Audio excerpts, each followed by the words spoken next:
Okay, I want to bring in our panel of veteran journalists, as we've been doing every Thursday during this campaign. Robert Fife, oddly enough, he is the Ottawa Bureau Chief for the Globe and Mail. He happens to be here, along with Mia Rabson, the Deputy Parliamentary Bureau Chief of the Canadian Press, and Joël Denis Bellevance, the Parliamentary Bureau Chief for La Presse. Okay, Bob, I do want to talk to you about the story you wrote with Stephen Chase. You saw the Carney comments there. Before we get to that, I do want to show a statement from the Liberal Party about the photos. This is what they put out. It repeats a lot of what Mr. Carney said, that he attends multiple events where he meets and is photographed with hundreds or thousands of people over the course of the day. That's the case here, too, as no specific meeting with that organization has ever been organized or taken. The web post referenced in the Globe and Mail is inaccurate. So is the suggestion that Mr. Carney had any such in-depth discussion.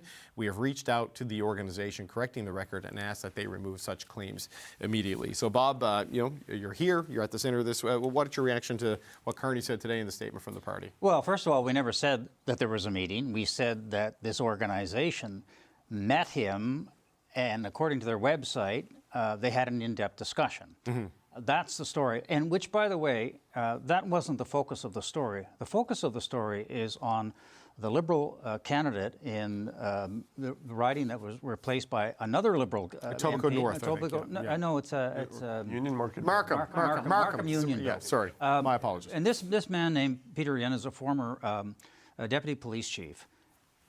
We checked him out, and he is being connected to Beijing-friendly organizations, including this organization who met with Mr.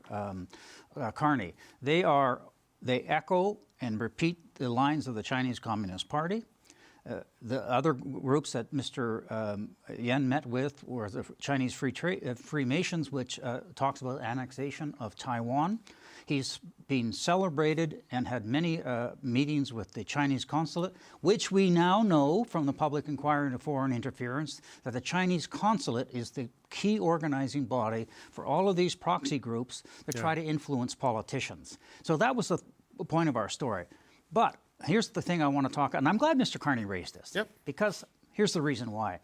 This same group, if you go to the website, after they met him, they wrote a laudatory thing about how great Mark Carney is, how great he is and going to improve Chinese-Canadian relations. So what did we find out on Monday? The site committee, which looks into federal election interference, said that WeChat and China has been trying to mold public opinion involving Mr. Carney. What are they molding? Nice things about him, what a tough guy he is, how he can take on the Americans. So I guess the point here is, has anybody learned anything from the foreign interference inquiry or not? This is the strategy of China to try to influence no matter which political party you are.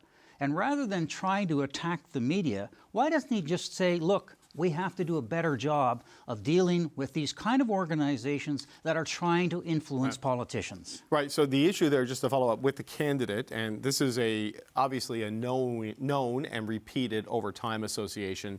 The moments with Mr. Carney are events he's had for his leadership where people show up and he poses for photos. It wasn't that kind of sit-down orchestrated meeting that maybe his candidate and of would course have done we in the never past. said that. Right. No. I just wanted to make sure that people understood. Okay. So have anything else back to you guys from the Liberals since then? I've been told they've sent a letter that I've got a copy of here to this group asking them to take it all down and change things on their webpage. I mean, what's the latest at your end? Yeah, they told me the same thing.